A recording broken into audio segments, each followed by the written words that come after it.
Hello दोस्तों, कैसे हो? बढ़िया। आज हम पढ़ेंगे एमपी बोर्ड कक्षा 9वीं गणित त्रैमासिक पेपर के क्वेश्चन को हम सॉल्व करेंगे। ठीक है, तो हमने पिछले वीडियो में क्वेश्चन नंबर 10 तक के क्वेश्चनों को सॉल्व कर लिए थे। आज हम पढ़ेंगे क्वेश्चन नंबर 11 के क्वेश्चनों को सॉल्व करेंगे। ठीक है, तो चलो स्टार्ट करते हैं क्वेश्चन नंबर 11 से। ठीक है, चलो क्वेश्चन नंबर 11 का पहला क्वेश्चन क्या है, देखो क्वेश्चन नंबर 11 में पहला क्वेश्चन हमारे पास देखो क्या है। पहला क्वेश्चन है, एक लाइब्रेरी में कुल 269 अलमारियां हैं। एक लाइब्रेरी में कितने अलमारियां हैं? 269। और एक अलमारी में 35 किताबें रखी जाएं तो सभी अलमारियों में कुल कितनी किताबें रखी जाएंगी? तो सबसे पहले देखो इस क्वेश्चन को हम क्या करते हैं, सॉल्व करते हैं। इस क्वेश्चन को सॉल्व करने के लिए क्या करते हैं, देखो सबसे पहले लिखते हैं अलमारियों की संख्या। ठीक है, यहाँ पर इसको हम करते हैं हल। ठीक है, तो सबसे पहले लिखते हैं क्या, अलमारियों की संख्या। अलमारियों की संख्या, अलमारियों की संख्या क्या दी है हमारे पास? 269 दी हुई है। और एक अलमारी में किताबों की संख्या, तो हम लिखते हैं यहां पर क्या, एक अलमारी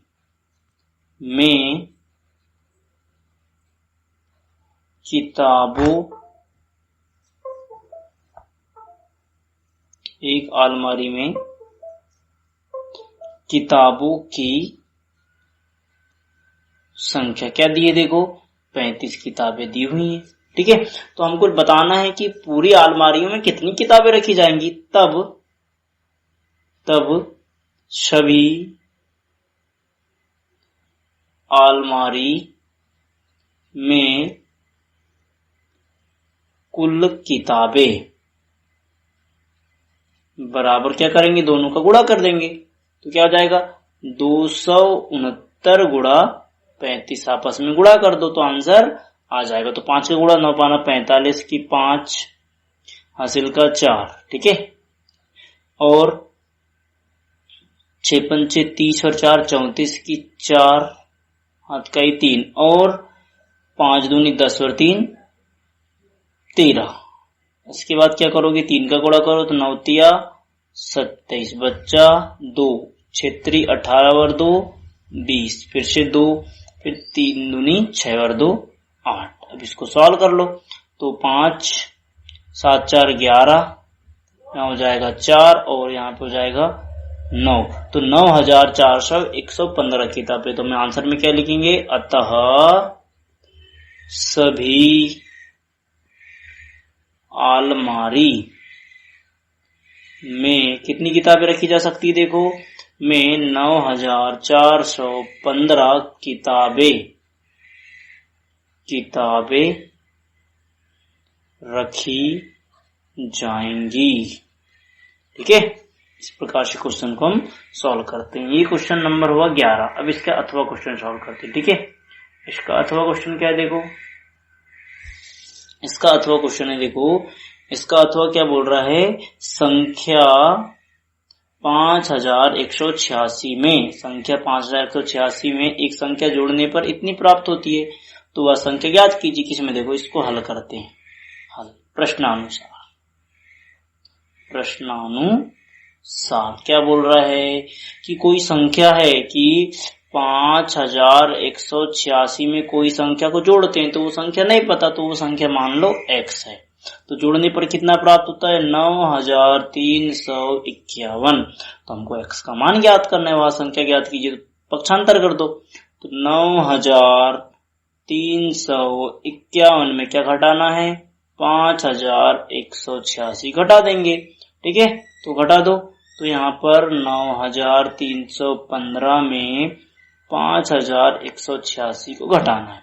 तो 15 में से देखो, यहाँ से 15 में से 6 गया 9, फिर यहाँ बच गया 0, 10 में से 8 गया 2, बचा यहाँ पर 2, 2 में से 1 गया 1, और फिर यहाँ बचा तो 2। ठीक है, तो 9 में से 5 गया, यहाँ पर कितना बचा था 1, और यहाँ पर कितना हो जाएगा 9 में से 5 गया 4, तो 4129। 4129। तो आंसर क्या आएगा देखो कि 5186 में 4129 जोड़ने पर कितना प्राप्त होगा? 9351 प्राप्त होता है। ये हो गया हमारे पास क्वेश्चन नंबर 11 का अथवा क्वेश्चन। अब क्वेश्चन नंबर हम सॉल्व करते हैं 12। देखो 12 क्वेश्चन बहुत ही आसान है। तो 12 क्वेश्चन क्या बोल के रखा, देखो दी गई आकृति में 1/4 भाग को छायांकित कीजिए। अब देखो क्वेश्चन में हमारे को क्या दिया हुआ है, इस प्रकार से 4 डब्बे बने हुए, देखो इस प्रकार से, ठीक है, इस प्रकार से 4 डब्बे बने हैं, देखो इस प्रकार से 4 डब्बे बने हुए हैं। तो इस भाग इसको हमको क्या करना है, छायांकित करना है। अभी कितना भाग करना छायांकित, हमको भाग इसको सॉल्व करना है कितना, 1/4 भाग छायांकित करना है। तो देखो 1/4 भाग मतलब टोटल भाग कितना है 4, तो उसमें से एक भाग को छायांकित करना, तो एक भाग को हम क्या कर देंगे छायांकित। तो ये तुम्हारा क्या हो जाएगा आंसर, ठीक है। ये क्वेश्चन नंबर क्या हुआ 12। अब क्वेश्चन नंबर हम चलते हैं किसकी ओर, 12 का अथवा क्वेश्चन, ठीक है। क्वेश्चन नंबर 12 का अथवा। क्वेश्चन नंबर 12 का अथवा क्या बोल रहा है, देखो रवि के पास 8 रिबन है। यदि प्रत्येक रिबन की लंबाई 6 मीटर है तो रवि के पास कुल कितने मीटर रिबन है। तो पहले लिखो रवि के पास 8 रिबन है, तो रवि के पास कुल रिबन कितने रिबन है, 8 रिबन है, ठीक है।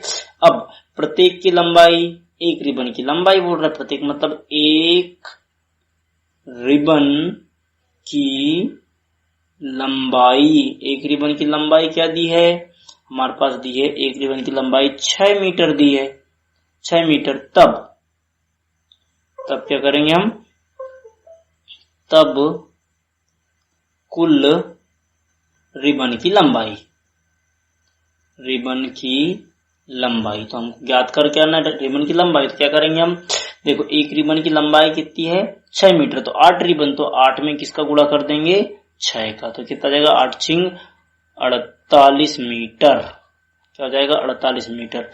तो कुल रिबन की लंबाई, कुल रिबन की लंबाई कितनी है बताओ 48 मीटर। ये तुम्हारा क्या आ गया आंसर। ये क्वेश्चन नंबर क्या हो गया 12 का अथवा। अब हम क्वेश्चन नंबर 13 की ओर चलते हैं, ठीक है। क्वेश्चन नंबर 13 में क्या बोल रहा है, क्वेश्चन नंबर 13 में बोल रहा है यदि, देखो क्वेश्चन नंबर 13 में क्या बोल रहा है, क्वेश्चन नंबर 13 में बोल रहा है यदि 9 पेन की कीमत 54 रुपए, तो एक पेन की कीमत बताइए। तो हमारे पास लिखते हैं पहले 9 पेन की कीमत कितने हैं, 9 पेन की कीमत है 54 रुपए। तो हमको क्या ज्ञात करना है, तब एक पेन की कीमत ज्ञात करना है। तो एक पेन की कीमत, एक पेन की कीमत क्या हो जाएगा, देखो एक लाने के लिए यहाँ पर क्या 9 को पक्षांतर कर दो, तो यहाँ पर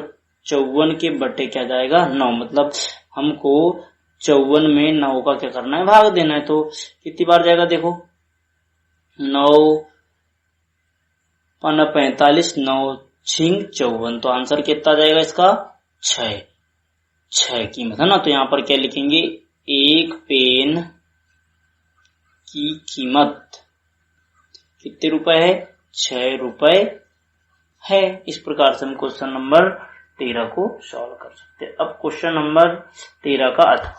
क्वेश्चन नंबर 13 का अथवा क्या है, अंश को टेस्ट में 19 अंक प्राप्त हुए। एक टेस्ट था उसमें अंश नाम के लड़के को 19 अंक प्राप्त हुए और कविता को 27, और कविता नाम की एक लड़की थी उसको 27 अंक प्राप्त हुए।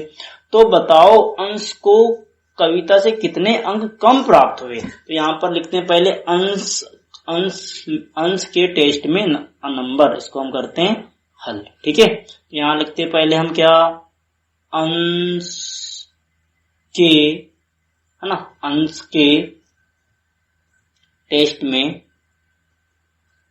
में नंबर, अंश के टेस्ट में नंबर कितने हो जाएंगे बताओ? 19 अंक है, 19 अंक। और क्या नाम की लड़की? कविता। कविता के टेस्ट में नंबर, कविता के टेस्ट में कितने नंबर हैं? 27 अंक है। तो कौन बड़ा है?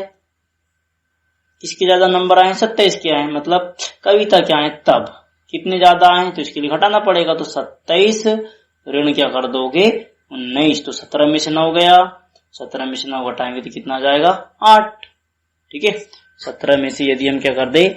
9 को घटा दे तो कितना जाएगा? 8 आ जाएगा। और यहाँ बचा 1, तो 1 मतलब कितना आंसर आ गया? 8 आ गया।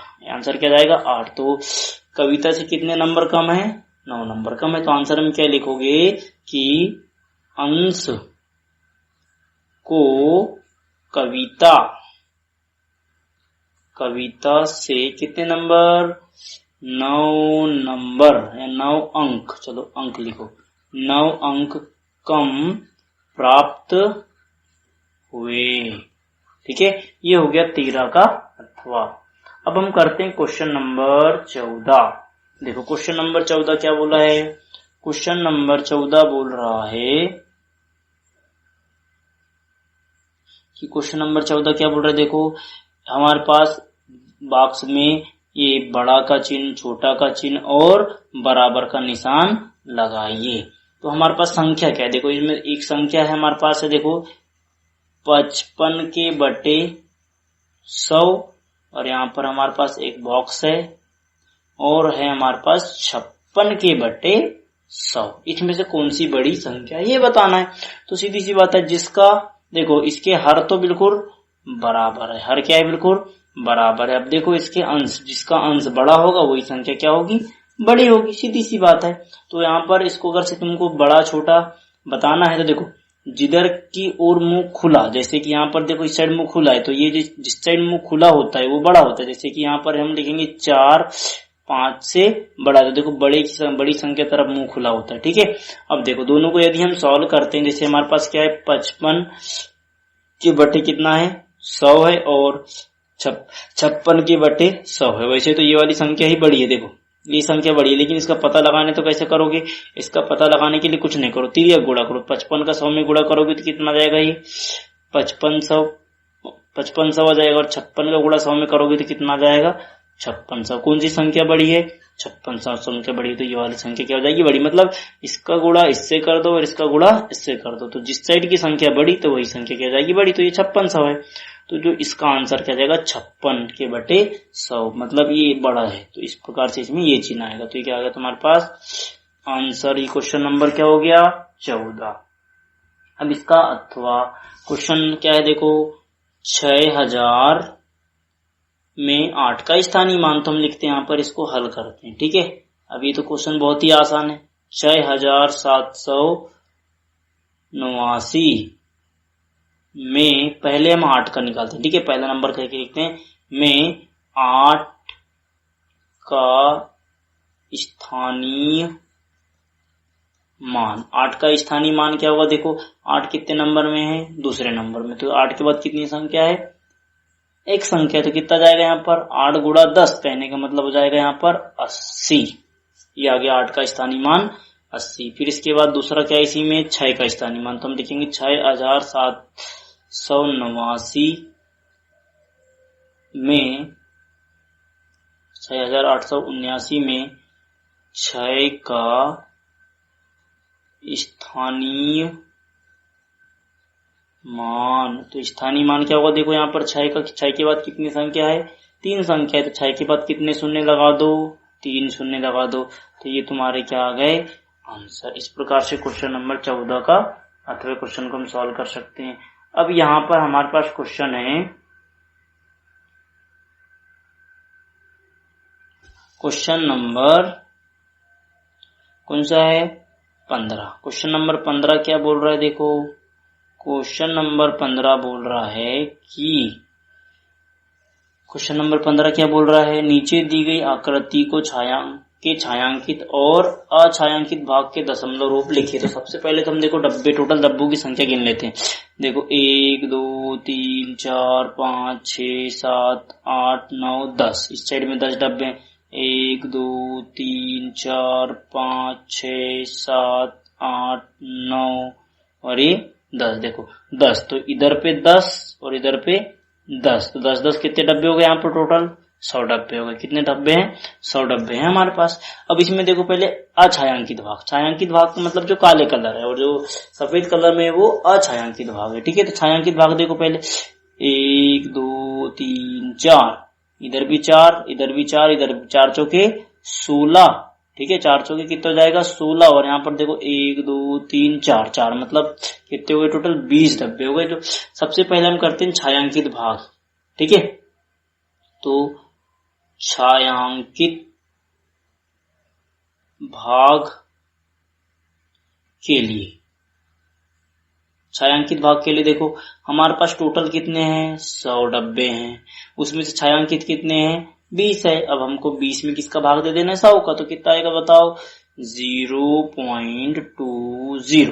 ठीक है, कितना आएगा? 0.20। देखो ये आ गया छायांकित भाग के लिए। अब हम करते हैं किसके लिए?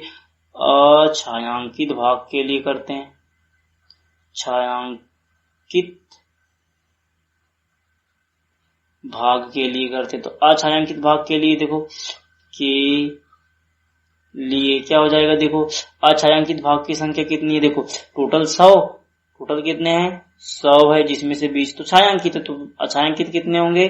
80 होंगे। यहाँ पर कितना हो जाएगा? 80 के बटे 100 अर्थात 0.80। ये आ गया तुम्हारा दशमलव रूप में दोनों के आंसर, छायांकित और अछायांकित। अब हम करते हैं क्वेश्चन नंबर 15 का अथवा। क्वेश्चन नंबर 15 का अथवा क्वेश्चन क्या है? देखो क्वेश्चन नंबर 15 का जो अथवा क्वेश्चन है, देखो क्वेश्चन नंबर 15 का अथवा क्या है? सुरभि को 500 के खुले चाहिए। सुरभि नाम की लड़की जिसको 500 के खुले चाहिए, बदले में सभी 20 के नोट चाहती है, तो उसे कितने नोट मिलेंगे? तो यहाँ पर सुरभि के पास 500 की नोट है, तो यहाँ पर हल करेंगे तो लिखेंगे चूंकि सुरभि के पास 500 की नोट है। ठीक है, 500 की नोट है। अब चूंकि उसे 20 के नोट चाहिए, नोट के क्या चाहिए? खुले चाहिए। खुले बोल रहे हैं, यहाँ पर क्या चाहिए? खुले चाहिए। खुले मतलब छुट्टे चाहिए। ठीक है, तब क्या करेंगे? यहाँ पर हम नोटों की संख्या, अब यहाँ पर हम क्या याद कर लेंगे? तब नोटों की संख्या लिख लेंगे। तो नोटों की संख्या लिख लो। तब नोटों की संख्या, नोटों की संख्या बराबर क्या आएगा? 500 रुपए और इसके 20 के नोट चाहिए। तो शून्य से शून्य कट गया, तो कितना जाएगा यहाँ पर? 25। ठीक है, 2 में 50 का भाग दोगे कितना आएगा? 25 नोट। तो कितने नोट मिलेंगे इसको? 25 नोट। इस प्रकार से हम क्वेश्चन नंबर 15 का अथवा क्वेश्चन सॉल्व कर सकते हैं। अब इसके बाद क्वेश्चन नंबर, कौन सा क्वेश्चन है ये? Question number 16। ठीक है, क्वेश्चन नंबर 16 क्या बोल रहे हैं? देखो 1 के बटे 2 और 2 के बटे 3 के बीच 3 परिमेय संख्या ज्ञात कीजिए। देखो है ना, तो परिमेय संख्या ज्ञात कर कैसे करते हैं? तो सबसे पहले हम लिखेंगे चूंकि हमें कितने परिमेय संख्या ज्ञात करना है? 3 परिमेय संख्या ज्ञात करनी है। ठीक है, तो पहले हम क्या करेंगे? 3 में एक संख्या जोड़ देंगे तो कितना प्राप्त हो जाएगा? 4। अब हमारे पास पहली संख्या क्या है? पहली संख्या 1 के बटे 3 है। तो 1 के बटे 3 को हम क्या लिख सकते हैं? देखो 1 के बटे 3 को लिख सकते हैं 1 गुणा 4 और 3 गुणा 4, तो कितना आएगा 4 एकम 4 और 3 चौके 12। पहला काम ऐसा करेंगे, ठीक है, क्योंकि यहाँ पर देखो इस संख्या में जो संख्या आती है उसका ऊपर भी गुणा करते हैं और नीचे भी गुणा करते हैं। फिर दूसरी संख्या क्या है, दूसरी संख्या है 2 के बट्टे 3, तो 2 में भी 4 का गुणा करेंगे, बट्टे 3 में भी काय का गुणा कर देंगे 4 का, तो क्या हो जाएगा देखो 4 दूनी 8 के बट्टे 3 चौके 12, ठीक है। अब इसके बाद हम क्या करेंगे, देखो इतना सॉल्व कर लिए, तो अब इसके बीच की तब यहां पर क्या लिखेंगे, तब अभिष्ट परिमेय संख्याएं। अभिष्ट परिमेय संख्याएं क्या होगी, देखो अभिष्ट परिमेय संख्याएं हो जाएंगी हमारे पास, देखो 4, देखो हमारे पास एक संख्या आई है 4 के बट्टे 12 और एक आई है 8 के बट्टे 12, तो 4 के बट्टे 12 के बाद क्या जाएगा 5 के बट्टे 12, 6 के बट्टे 12 और 7 के बट्टे 12, फिर तो 8 के बट्टे 12 आ जाता है। तो इस प्रकार से 3 परिमेय संख्या प्राप्त हुई, 5 के बट्टे 12, 6 के बट्टे 12 और 7 के बट्टे 12, ठीक है। इस प्रकार से हम सॉल्व कर सकते हैं क्वेश्चन नंबर 16 को, ठीक है। अब क्वेश्चन नंबर 16 का अथवा 1 के बट्टे 3 के हर का परिमेयकरण कीजिए, ठीक है। ये क्वेश्चन अच्छा है। अब हम इस क्वेश्चन को क्या करते हैं, सॉल्व करते हैं, ठीक है। तो चलो क्वेश्चन नंबर क्या है, क्वेश्चन नंबर 16, ठीक है। क्वेश्चन नंबर 16 को हम सॉल्व करते हैं। तो क्वेश्चन नंबर 16 क्या है, देखो हल करते हैं। 1 के बट्टे करणी 3 हमको दिया है, तो हम यहाँ लिखेंगे हर का परिमेयकरण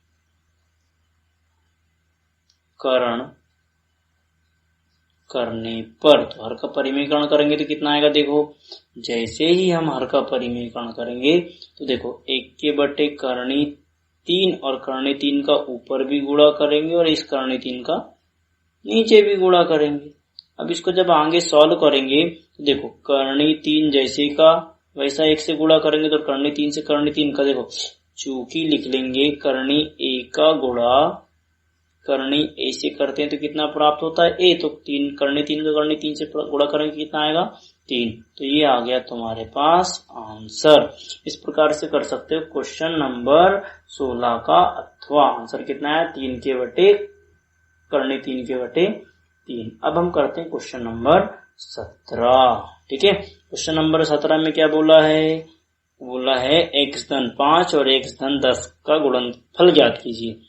तो पहले हम क्वेश्चन लिख लेते हैं, क्या है x धन 5 और x धन 10 गुणनफल ज्ञात करना है हमको, कोई सौर समीकरण तो बोला नहीं है।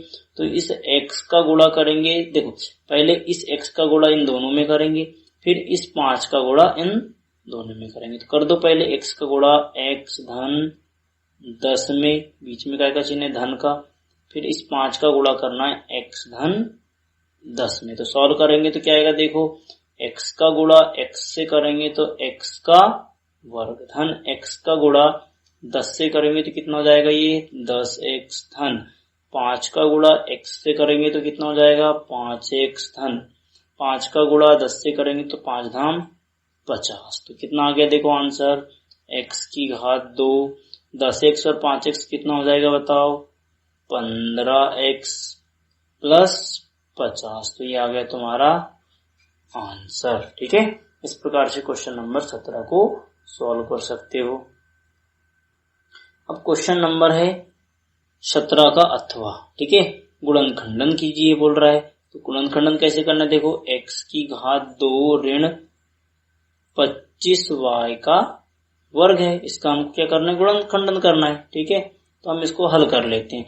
तो यहाँ पर देखो एक स्वर समीका होती है, a का वर्ग ऋण b का वर्ग बराबर कितना होता है a धन b और a ऋण b होती है स्वर समीका।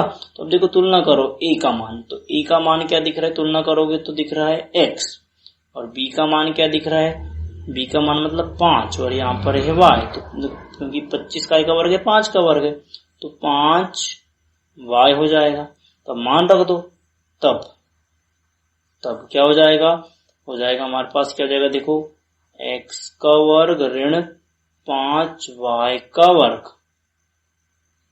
ठीक है, x का वर्ग ऋण 5y का वर्ग बराबर आ जाएगा, देखो क्या हो जाएगा, देखो यहाँ पे x धन 5y और x ऋण 5y। इस प्रकार से हम गुणनखंडन ज्ञात कर सकते हैं, तो इसका यही आंसर आ जाएगा। ठीक है, ये हो गया क्वेश्चन नंबर 17 का अथवा क्वेश्चन। अब क्वेश्चन नंबर 18, क्वेश्चन नंबर 18 क्या है, देखो क्वेश्चन नंबर 18 है हमारे पास। क्वेश्चन नंबर 18 देखो क्या बोल रहा है, क्वेश्चन नंबर 18 में बोल रहा है सीधे गुणा किए बिना 105 और 106 का मान ज्ञात कीजिए। तो पहले क्वेश्चन को लिख लेते हैं हम हल करके। क्या है, 105 का गुणा करना है 106 में, तो हम 105 को क्या लिख सकते हैं बताओ, 100 धन 5 लिख सकते हैं 105 को, और 106 को लिख सकते 100 धन 6 लिख सकते हैं। ठीक है, अब याद करो एक सरसमीका होती है।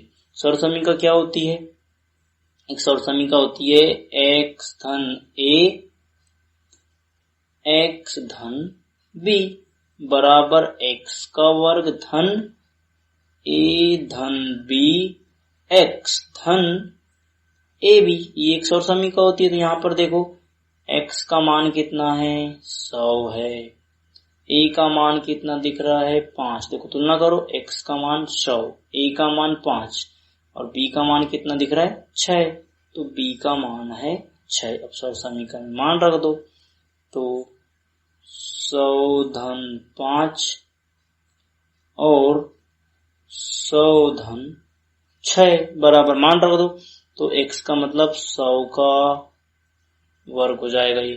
ठीक है, ये क्या हो जाएगा,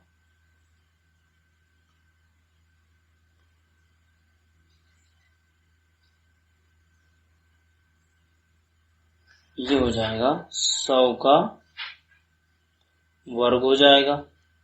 धन a धन b मतलब 5 धन 6, फिर x मतलब 100 धन a b मतलब 5 गुणा 6। अब सॉल्व कर लो, तो 100 का वर्ग कितना होता है, 100 का वर्ग होता है 10,000 प्लस 5 और 6 11, 11 में 1 का गुणा करेंगे तो कितना हो जाएगा, 11 में 100 का गुणा तो ये जाएगा 1100 हो जाएगा, धन 6 पंचे 30 हो जाएगा। अब सबको सॉल्व कर दो, तो हमारे पास है पहले 10,000, फिर कितना है 1100 और फिर कितना है 30। अब सबको जोड़ो, कितना आंसर आ जाएगा, 30। मतलब यहाँ हो जाएगा 03111, तो 11,130। आंसर कितना आ रहा है, 11,130। ये आ गया तुम्हारा आंसर। ठीक है, इस प्रकार से इस क्वेश्चन को भी सॉल्व कर सकते हैं। 11,103 आ गया। इसी प्रकार का एक क्वेश्चन है हमारे पास, देखो ये वाला क्वेश्चन। ठीक है, सरल कीजिए, ये भी ऐसे ही क्वेश्चन है, इसी प्रकार से करना है। क्वेश्चन क्या है, 95 गुणा 96। तो 95 को क्या लिख सकते हैं हम, 100 माइनस 5 लिख सकते हैं, और 96 को लिख सकते हैं 100 माइनस 4। वही सरसमीका लग जाएगी कि चूंकि सरसमीका इधर लिखना। ठीक है, सरसमीका क्या है, x धन a x धन b बराबर x का वर्ग धन a धन b x धन a b।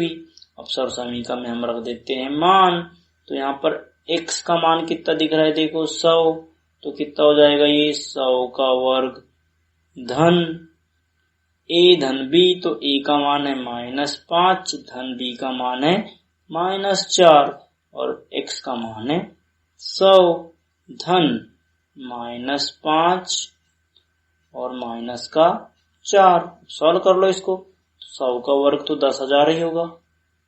देखो अभी क्या हो जाएगा, 5 चौके, देखो 5 और 4 9, क्योंकि ये माइनस माइनस माइनस प्लस का माइनस होगा, दोनों जुड़ जाएंगे, 5 और 4 9, तो ये हो जाएगा माइनस का 900 हो जाएगा। फिर ये माइनस माइनस का प्लस, मतलब पाँचों के 20 हो जाएगा। कहने का मतलब क्या, ये पहले जोड़ दो इनको, तो ये कितना हो जाएगा 9,000 नहीं, ये कितना हो जाएगा 980 हो जाएगा। ठीक है, अरे सॉरी यहाँ पर एक शून्य और आएगा। ठीक है, तो अब सॉल्व करोगे तो इसमें क्या आएगा, देखो सॉल्व करोगे तो 9,980 माइनस कितना हो जाएगा 900। इसको पहले हमने जोड़ रहे हैं। ठीक है, चलिए गलती हो गई यहाँ पर छोटा सा भाग, तो ये पहले जुड़ जाएगा, तो जुड़ेगा तो कितना हो जाएगा 10,020 हो जाएगा। और 10,020 में कितना घटाना है हमारे को 900 घटाना है, तो घटाओ 2 हो जाएगा यहाँ पे, यहाँ बचा 10 में से 9 गया 1, यहाँ बचा 9,120। तो आंसर कितना आएगा, सबको सॉल्व करेंगे तो 9,120। ये तुम्हारा क्या आ गया आंसर, क्वेश्चन नंबर 18 का अथवा का। अब क्वेश्चन नंबर हमारे पास है यहाँ पर, कौन सा क्वेश्चन है, क्वेश्चन नंबर 19। ठीक है, क्वेश्चन नंबर 19। ठीक है, अब क्वेश्चन नंबर 19 में करना क्या है, बेसिकली हमको क्वेश्चन नंबर 19 में हमको सॉल्व करना है कि निम्नलिखित को सरलतम रूप में लिखो। सरलतम रूप में तो पहला क्वेश्चन क्या है, देखो 10/14। देखो वैसे तो हम डायरेक्ट सरलतम रूप में कर सकते हैं इसको, लेकिन इसके लिए हम थोड़ा सा वर्क करेंगे। ठीक है, कि हम 10 को देखो कैसा कर सकते हैं, इस प्रकार से तोड़ सकते हो क्या 10 को, 2 5 6 10 और 5 एकम 5, मतलब 10 को लिख सकते हो 2 गुणा 5। और 14 को इसी प्रकार से करोगे तो कितना आएगा बताओ, 14 के लिए 14 से फिर से 2 से भाग जाएगा, 7 दूनी 14, फिर 7 एकम 7, मतलब 2 गुणा 14। तो देखो 2 से 2 कट गया, 2 गुणा 7 आएगा। ठीक है, तो बचा कितना 5/7। ये तुम्हारे पास पहले का आंसर आया। फिर इसी प्रकार से कितना है 30/35 दूसरा, 30/35। देखो 30 को क्या लिख सकते हो बताओ, 30 को लिख सकते हो तुम लोग 2 से भाग जाएगा तो हो जाएगा 15, फिर 3 से भाग जाएगा तो हो जाएगा 5, फिर 5 एकम 5, मतलब 30 को लिख सकते हो, ये 35 है याद रहे, इसको लिख सकते हो 2 गुणा 3 गुणा 5, और 35 को क्या लिख सकते हो 5 गुणा 7। चाहो तो कर सकते हो 35 के लिए भी, कितना हो जाएगा देखो, यहाँ हो जाएगा 35 और यहाँ पे हो जाएगा 5 7 35, 7 एकम 7। देखो कट कौन रहा है, 5 से 5 कट गया तो बचा 3 दूनी 6 और यहाँ पर बचा नीचे 7, तो 6/7 ही आ जाएगा दूसरे का आंसर। इसी प्रकार से तीसरा क्वेश्चन क्या है बताओ, 56 है और 63 है। तो देखो 56 को लिख सकते हैं हम कितना 7×8 = 56। ठीक है, 7 49 7×8 = 56, तो 7 गुणा 8, और 8 को लिख सकते हो क्या 4 गुणा 2, ऐसा लिख सकते हो, बटे 63 को क्या लिख सकते हो 9 गुणा 7, 9 7 63, तो 7 से 7 कट गया तो कितना जाएगा 4 दूनी 8/9, तो 8/9 इसका क्या जाएगा आंसर। इस प्रकार से क्वेश्चन नंबर 19 को भी सॉल्व कर सकते हैं। ठीक है, अब देखते हैं क्वेश्चन नंबर 20 का अथवा निम्न का मान ज्ञात कीजिए।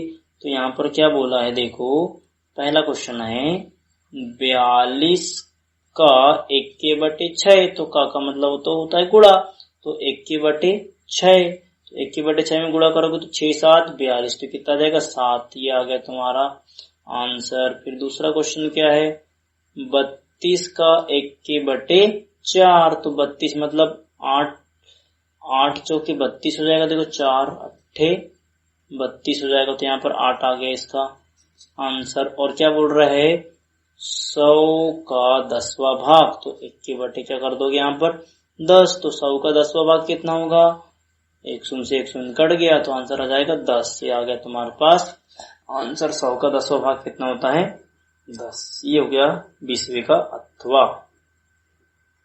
अच्छा 19वें का अथवा है,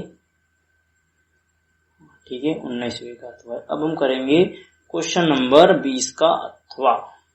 क्वेश्चन नंबर 20 क्या है, देखो सरल कीजिए बोल रहा है। ये तो बहुत ही आसान क्वेश्चन है, सरल कीजिए वाला। देखो हमारे पास क्वेश्चन दिया है 5 धन करनी 5 और एक दिया है 5 ऋण करनी 5। बहुत ही आसान क्वेश्चन है। अब सरसमी का याद करो कि ए धन करनी बी और ए ऋण करनी बी का सरसमी का क्या होता है, ए का वर्ग ऋण बी होता है। तो ए का मान क्या दिख रहा है बताओ, ए का मान दिख रहा है 5 और बी का मान भी है 5। ठीक है, तो अब मान रख दो। तो मान रखोगे तो क्या हो जाएगा, ए का वर्ग मतलब 5 का वर्ग माइनस 5। तो 5 का वर्ग होता है 25 माइनस 5 मतलब 20। ये आ जाएगा इसका आंसर। ये इसका सरलतम रूप है। अब क्वेश्चन नंबर 20 का अथवा। क्वेश्चन नंबर 20 का अथवा क्या है, हर का परिमीकरण कीजिए। तो यहाँ पर हमारे पास क्वेश्चन है 1/2 धन करनी 3। अब यहाँ लिखेंगे हर का परिमीकरण करने पर। तो हर का परिमीकरण करोगे तो क्या आंसर आएगा, देखो पहले तो सॉल्व कर लो। 1/2 धन करनी 3।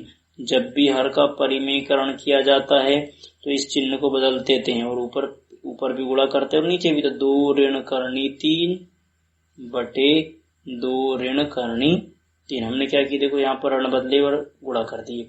अब इसको जब आगे सॉल्व करेंगे तो गुणा हो जाएगा यहाँ पर। तो देखो एक में तो गुणा करेंगे जितने का उतना, तो 2 ऋण करनी 3। नीचे क्या बचा, 2 धन करनी 3 एक कोष्टक में और 2 ऋण करनी 3 एक कोष्टक में। तो अब भी हमने सूत्र पढ़े हैं। क्या पढ़े सूत्र बताओ, कि ए धन करनी बी और ए ऋण करनी बी ना, ए ऋण करनी बी बराबर क्या होता है, ए का वर्ग ऋण बी। तो यहाँ पर भी सेम इसी प्रकार से सॉल्व हो जाएगा। ठीक है, इसी प्रकार से यहाँ पर भी क्या हो जाएगा, सॉल्व हो जाएगा। तो इसको सॉल्व कर दो। तो जैसे ही इस क्वेश्चन को हम सॉल्व करेंगे तो देखो सॉल्व करने पर क्या प्राप्त होगा, सॉल्व करोगे तो यहाँ पर देखो 2 ऋण करनी 3 जैसे का वैसा बटे। देखो यहाँ पर इससे तुलना करोगे सर समीकरण से, तो ए का मान है 2 और बी का मान है 3। तो 2 का वर्ग माइनस 3। इसको आगे हल करेंगे तो 2 ऋण करनी 3 बटे 2 का वर्ग होता है 4 ऋण 3। तो कितना आंसर आएगा, नीचे बचेगा 1 मतलब 2 ऋण करनी 3। इसका क्या जाएगा आंसर। बटे में चाहो तो 1 लिख सकते हो। इस प्रकार से क्वेश्चन नंबर 20 का अथवा क्वेश्चन सॉल्व हुआ। अब इसके बाद है क्वेश्चन नंबर 21। क्वेश्चन नंबर 21 क्या है, क्वेश्चन नंबर 21 है रैखिक बहुपद और द्विघात बहुपद की परिभाषा लिखना है हमारे को। ठीक है, पहला नंबर है रैखिक बहुपद की परिभाषा देखो बोल रहे। ठीक है, क्या करना है हमारे को, रैखिक बहुपद की परिभाषा लिखिए बोल रहा है। निम्न की परिभाषा लिखिए। तो पहला नंबर है रैखिक बहुपद। तो रैखिक बहुपद किसे कहते हैं, हम लिखेंगे ऐसा बहुपद जिसकी अधिकतम घात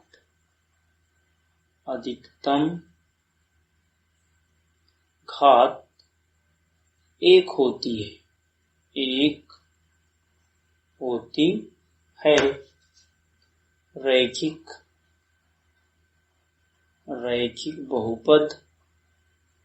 रैखिक बहुपद कहलाता है। ठीक है, रैखिक बहुपद कहलाता है। अब देखो रैखिक बहुपद कहलाता है हमने यहाँ पर लिख दिए। अब इसका मतलब क्या हो जाएगा, एग्जाम्पल दे दो। एग्जाम्पल क्या होंगे, जैसे कि 2x धन 3 रैखिक बहुपद है, 4x धन 6 एक रैखिक बहुपद है। ऐसे कई सारे एग्जाम्पल दे सकते हो। दूसरा नंबर है हमारे पास, दूसरा नंबर क्या है, द्विघात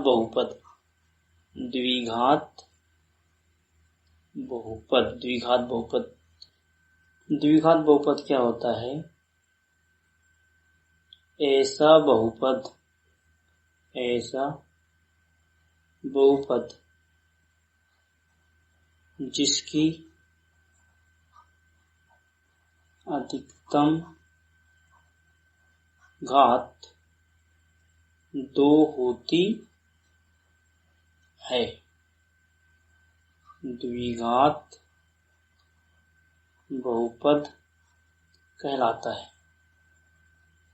ठीक है, द्विघात बहुपद कहलाता है। एग्जाम्पल क्या होगा? एग्जाम्पल कई सारे, 2x का वर्ग धन 6, 2x का वर्ग धन 5x धन 6। देखो अधिकतम घात क्या है इसकी? 2 है। ये इसकी क्या हो जाएंगे? एग्जाम्पल हो जाएंगे। अब हम करते हैं क्वेश्चन इसी का अथवा। ठीक है, अथवा क्या है? निम्नलिखित में हम एक बहुपद दिया हुआ है का मान ज्ञात करना है x बराबर 1। तो इस बहुपद को हम मान लेते कि एक बहुपद है px। क्या है? x स्क्वायर धन 2x धन 1। अब लिखते हैं यहाँ पर x बराबर 1 रखने पर पहला नंबर सॉल्व करो। ठीक है, तो x बराबर 1 रखेंगे तो क्या हो जाएगा? ये हो जाएगा p1। तो 1 का वर्ग धन 2 1 धन 1, मतलब 1 का वर्ग कितना होता है? 1 धन 2 एकम 2 धन 1, मतलब कितना जाएगा ये? 4। तो p1 का मान कितना आ गया? 4 आ गया। इसी प्रकार से दूसरा सवाल करना है तो हम कैसे करेंगे? ये px बराबर दिया हुआ है x square plus 2x plus 1, तो px, तो p -1 दिया है यहाँ पे, तो यहाँ पर रखेंगे -1 का वर्ग प्लस पहले 2 है और यहाँ पर -1 प्लस 1। तो इसको सॉल्व कर लो। कितना जाएगा? देखो 1 का वर्ग तो 1 ही होता है, प्लस माइनस का माइनस, 2 एकम 2 प्लस का 1। सॉल्व कर लो तो हो जाएगा यहाँ पर 1 और 1 2 ऋण 2 मतलब 0। तो p-1 का मान कितना है? यहाँ पर 0 है। ये एक आंसर है और ये एक दूसरा आंसर है। ठीक है, इस प्रकार से ये अथवा क्वेश्चन सॉल्व हुआ। अब क्वेश्चन नंबर है 22। क्वेश्चन नंबर 22 क्या बोल रहा है? सरल कीजिए। पहला क्वेश्चन क्या है? देखो 2 सही 2 के बटे 3 और इंटू है 2 सही 1 के बटे 3। इसको हल करना है, अपने को सरल करना है। तो जब देखो आधार समान होती, मतलब a की पावर m इंटू b की पावर n बराबर होता है a की पावर m धन n। तो आधार समान होने पर घातें जुड़ जाती है। तो 2 की पावर 2 के बटे 3 धन 1 के बटे 3। अब 2 के बटे 3 और 1 के बटे 3 को जोड़ेंगे तो कितना आएगा? 3 के बटे 3। 3 से 3 कट जाएगा तो कितना आएगा? 2 की पावर 1। ये तुम्हारा क्या आ गया? आंसर। इसी प्रकार से तुम्हारे पास दूसरा क्वेश्चन है। दूसरा क्वेश्चन क्या है? 11 सही 1 के बटे 2 बटे 11 सही 1 के बटे 4 है। अब इसको हम सॉल्व कर लेंगे तो भाग देना है पहले, मतलब भाग देने पर घातें घट जाती। तो 11 सही 1 के बटे 2 ऋण 1 के बटे कितना जाएगा? 4। तो 11 सही दोनों का लघुत्तम आ जाएगा यहाँ पर 4। 2 दूनी 4 तो 2 एकम 2 माइनस 1 हो जाएगा। तो ये क्या हो जाएगा बताओ? 11 सही यहाँ पर 2 में से गया 1, तो 1 के बटे 4। ये तुम्हारा क्या आ जाएगा? आंसर। ठीक है, इस प्रकार से इस क्वेश्चन को भी हम क्या कर सकते हैं? आसानी से सॉल्व कर सकते हैं। हो गया। अब हम देखते हैं अगला क्वेश्चन, क्वेश्चन नंबर 22 का अथवा। क्वेश्चन नंबर 22 का अथवा क्या है? देखो पहला है, इसमें भी 125 की घात 1 के बटे 3। तो 125 किसका वर्ग घन है? देखो या किसी का वर्ग या घन है क्या? 125 से 5 की घात 3 और यहाँ पर 1 की घात 3। अब सूत्र लिखो यहाँ पर, चूंकि करके क्या होता है? a की पावर m और पूरे की पावर n बराबर होता है a की power m cross n। Solve कर लो तो होता है 5 की पावर 3 गुणा 1 के बटे 3। 3 से 3 कट गया तो बचा क्या? 5 की घात 1। ये क्या जाएगा? तुम्हारा आंसर आ जाएगा। ठीक है, क्या जाएगा तुम्हारा? आंसर। ये तुम्हारा आ गया। देखो हमने पहला क्वेश्चन कर लिए थे। अब अगला क्वेश्चन क्या है, 64 की घात 1/2 ये दिया हुआ है। 64 की संख्या का वर्ग है, 64 को हम लिख सकते हैं 8 का वर्ग लिख सकते हैं, इस पूरे की पावर क्या लिख सकते हैं 1/2। ठीक है, 1/2 अब सूत्र क्या होता है, a की पावर m पूरे की पावर n बराबर a की पावर m क्रॉस n। तो अब इसको कैसे सॉल्व करोगे, देखो इसको सॉल्व करने का तरीका रहेगा यहाँ पर 8 की घात 2 और पूरे की पावर 1/2, 2 से 2 कट गया तो कितना बचा 8 की घात 1 ही तुम्हारा क्या आ गया, आंसर आ गया। अब हम करते हैं क्वेश्चन नंबर 23। ठीक है, क्वेश्चन नंबर 22 सॉल्व हो गया। अभी क्वेश्चन नंबर 23 ये आखिरी क्वेश्चन। ठीक है, आखिरी क्वेश्चन है। आखिरी क्वेश्चन को सॉल्व करते हैं तो आखिरी को सत्यापित कीजिए कि 2 और शून्य बहुपद के शून्यक है। तो पहला नंबर है, सबसे पहले हमारे पास दिया है px बराबर x की घात 2 ऋण 2x दिया है। अब पहले यहाँ पर मान रखते हैं हम क्या, हम यहाँ सॉल्व करते हैं x बराबर 2 रखने पर तो क्या हो जाएगा, ये हो जाएगा p2 तो 2 का वर्ग माइनस 2 हो जाएगा। तो क्या हो जाएगा, ये 2 का वर्ग मतलब 4 माइनस 4 तो 4 में 4 गया 0। तो p2 का मान कितना आ गया, 0 आ गया। अर्थात क्या बोलोगे, अर्थात तुम बोल सकते हो कि 2px का शून्यक है। इसी के बाद हमको किसको सिद्ध करना है, 0 को भी। तो यहाँ पर क्या करोगे, अब x बराबर 0 रखने पर तो 0 रखो तो p0 x के स्थान पे तो 0 का वर्ग ऋण 2 0। ठीक है, तो 0 माइनस 0 मतलब कितना आ गया, 0। तो p0 का मान क्या आ गया, 0 आ गया। तो बोलोगे कि 0 px का शून्यक है। इसी प्रकार से लास्ट क्वेश्चन अब हमारे पास इसका अथवा क्वेश्चन क्या है, क्वेश्चन है हमारे पास एक हमारे पास दिया हुआ है px दिया हुआ है x की घात 3 ऋण ax का वर्ग धन 6x ऋण a को हमको भाग देना है x माइनस a से। तो यहाँ पर पहले लिखेंगे x माइनस a का शून्य कितना है, a है। पहले x माइनस a का क्या निकाल लोगे, शून्य। अब क्या करो, p a निकाल लो, क्योंकि यहाँ शेषफल प्रमेय लागू करके सॉल्व करना है। तो p a निकाल लो तो क्या जाएगा, x की घात 3 मतलब a की घात 3 ऋण a का वर्ग धन 6 a ऋण a।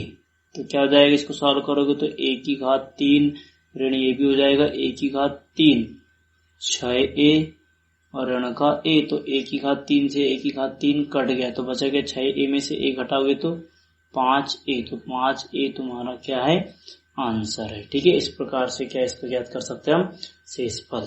ओके, चलो तो इस प्रकार से क्वेश्चन सॉल्व हुआ। यदि दोस्तों आपको इसका पीडीएफ चाहिए तो मैं नीचे डिस्क्रिप्शन में इसका पीडीएफ डाल दूंगा। ठीक है, थैंक यू।